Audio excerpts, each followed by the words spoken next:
The intent of this is not to have Mike stand up here to talk for 45 minutes. It's to be back and forth. I have several quotes during the presentation that you have sent me. I have not put any identifying information on who said it or what club it is. If you want to expound it, I hope you do. Please jump in and say, hey, that's us. It's your time to brag. So, what is outreach? And this is from the Astronomical Society of the Pacific. Anytime you share some aspect of astronomy or observing the sky with friends, family, students, or the general public, you are doing astronomy outreach. So I'm going to give you a quick summary of the stuff that everybody does, and then we're going to get into distinguishing some clubs from the others. So virtually everyone does both scheduled and special requests. Virtually everyone uses either formal presentations before viewing or does informal education during viewing. You schedule public events anywhere from once every few months to somebody's doing 4 per month. Some are year-round, and most of us take the colder months off. A number of special events requests from very few to 40 to 50 per year. And so that's in general what everybody does. So let's look at the differentiators. So outreach location. It's very, very common to have 1 or 2 locations. You all have observatories. There's a lot of people that have some excellent working relationships with state parks and county parks, so that's where you go. But you travel on special request. So what I'm going to do now is invite Roy up, and he's going to talk about, you saw our Pacmo out there. He is actually going to talk about the building of the Pacmo. Everything that the Popular Astronomy Club does is on the road. We don't have a set place where we invite people. We take the Pacmo to the people. Right? Okay, thank you.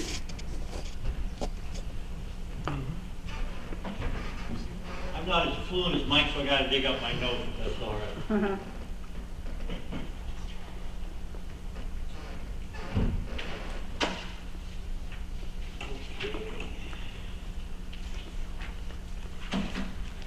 Okay, you probably have seen our Pacmo out here.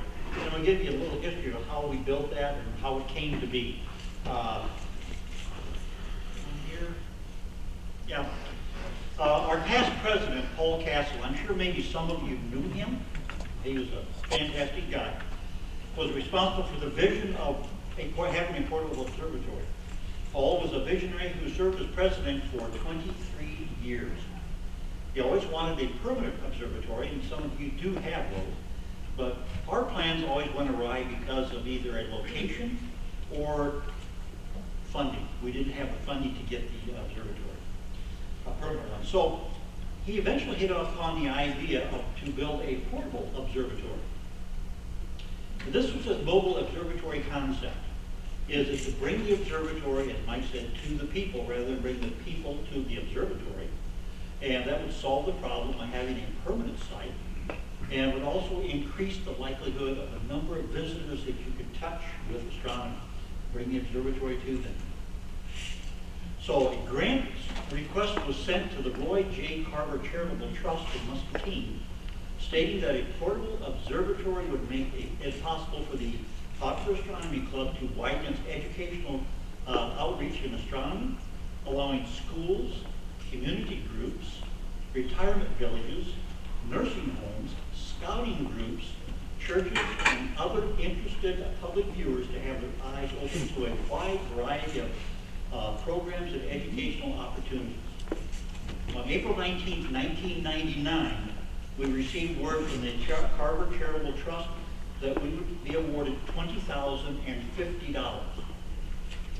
Along with the $1,000 we got from the Rausch Family Foundation, the $3,000 we had in the observatory fund in our treasury, and some other money that was in our treasury, our total for our project became $25,050. We were ready to go.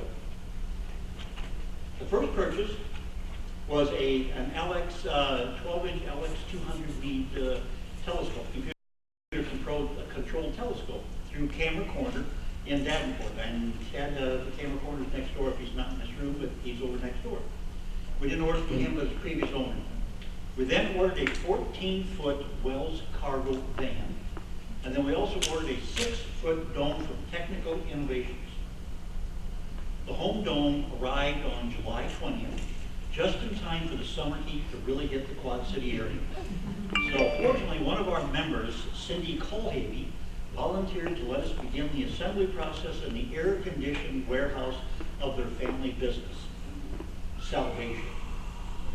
And here we show the completed dome, and Paul Cassidy seemed pretty pleased about getting this thing done. The modified Wells cargo van arrives. When we talked to Wells Cargo, we told them what we were going to use the van for, and their engineers agreed to redesign the floor to accommodate hole for the pier and to redesign the roof struts so a dome could be added without any loss of structural integrity. They had to reroute some of the floor joists for the pier to reach the ground. Then they fabricated a hatch. I can do this right. There was the hole, and they fabricated a hatch that would fit into that hole. Also, directly above the floor hatch, they cut a 6-foot hole to accommodate the dome. And as I said, they rerouted some of the ceiling struts to allow this hole to be cut, and they could support the weight of the dome. And they did this for a nominal fee. We were going to do it, but they did it for a nominal fee, thank goodness. We could now start building the inside. Remember, Marty Constantine was the master builder that headed up the inside woodworking duties. We see him here installing the observation deck around the hole where the pier would be lowered to the ground. Floor joists were added to give strength to the observation deck, and the floor decking put back in place for the observer to walk on when the telescope was installed. The floor decking was notched with a hole to accommodate the raised pier and during transport. Now I'll go through this a little bit later on. Oh, sorry. But right in here, the telescope base or the pier would go right in here. And I'll show this in the next slide, I believe. Oh, we had to get the pier. And Al Scheidler, our current president, had worked with Bold Machine and Tool in Milan, Illinois. And they agreed to fabricate a pier for our telescope. The pier could not be one piece because it would be too long to store the van and difficult to set up. So what they did, the pier was broken into 2 pieces. The top half was 48 inches, bottom half was 38 inches. And then when we were getting ready to use it, we would bolt it together. So here we see a picture of the pier. The bottom half of the pier sitting down in the hole on top of that hatch cover. And then that's the second piece, the top piece that was bolted, or just we bungee corded that thing right there. The bottom half rested on a hatch cover with bungee cords holding it around the pier, then attached to the observation floor support beams. For setup, the 2 notched boards were taken away, the bungee cords removed, the bottom of the pier lifted up and set aside, the observation floor supports lifted out and set aside, the hatch door opened, then the bottom pier would rest on the ground. The observation floor supports would be replaced. The observation floor with the notches would come down on top of the telescope pier, and then we'd be ready to bolt the top section on, put our telescope on there, and we're ready to start viewing.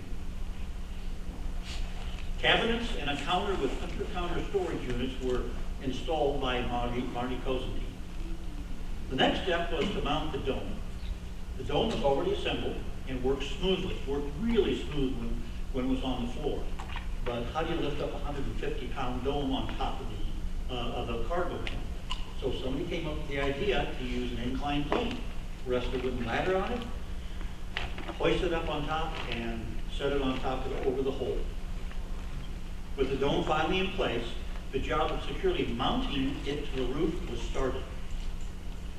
The completed dome worked as smoothly as it did on the floor of the warehouse. Our next step was to wire the van for electricity.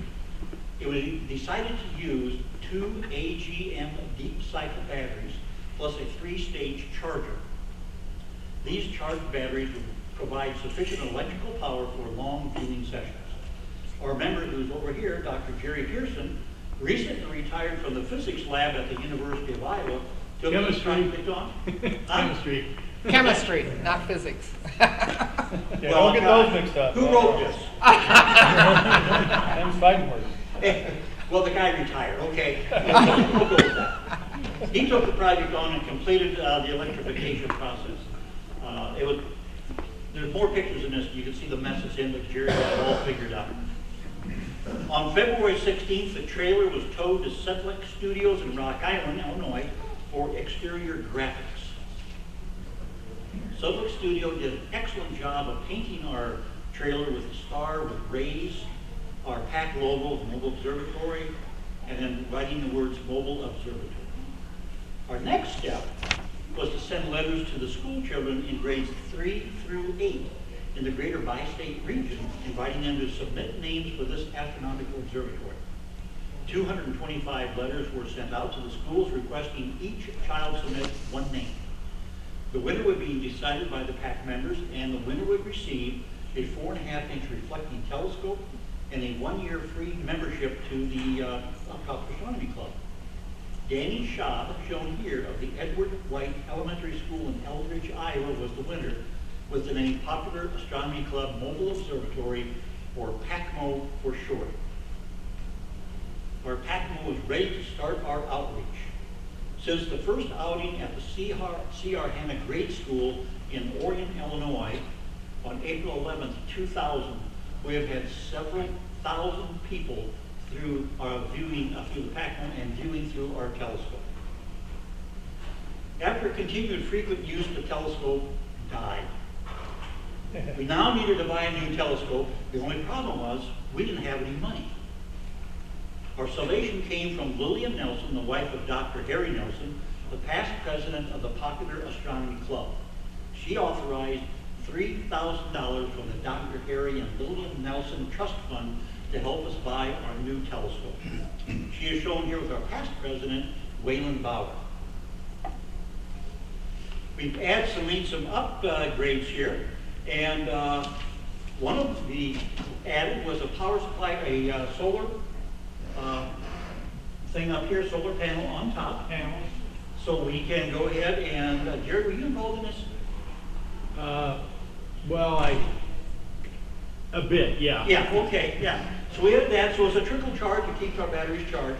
Where we used to keep it stored before, we always had 110 volts we could plug into all the way, when it was not used, it was plugged in and charged the battery. But this is sufficient here to charge the batteries according to Rusty. Unless you let the thing run down, but it's sufficient to charge the battery. We've also added a Revolution 2 imager, which there's a chance to win one out there in the first drawing, I believe. And there's a little information about the imager over here, which is a nice thing to have. And we've also added a big flat screen TV, so for people that cannot get up into our van, they can see what we're looking at through the big TV screen. After years of use, the illness started to take their toll on the outside of the van, so it started to show its age, and the paint started to dull. Our current president, Alan Scheidler, was instrumental in securing an eye-pleasing wrap for Pacmo. 19 years of Pacmo, a vision started by Paul Castle, and is continuing into the future. Are there any questions? If not, I'm going to turn it back over to Mike. Thanks, Roy. I'm surprised Roy didn't say it. We are a wonder of a kind, but we can't say that anymore. That's right, I forgot about that. Go ahead. There's a group out in California. Yeah. I don't know the details, that's why I'm letting you take it. They contacted us about building a mobile observatory, and they built another one pretty much similar to this one here. So there's two now in the United States, ours and that one.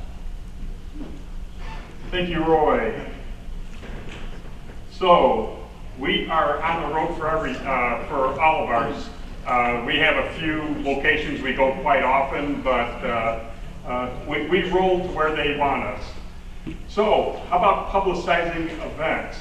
A lot of word of mouth, a lot of club website, club Facebook, club newsletter, all the obvious ones. I never even thought of Twitter. We have to consider Twitter now. I'm not a tweeter myself, but Email distribution was a good idea. We don't do that either. How many people do email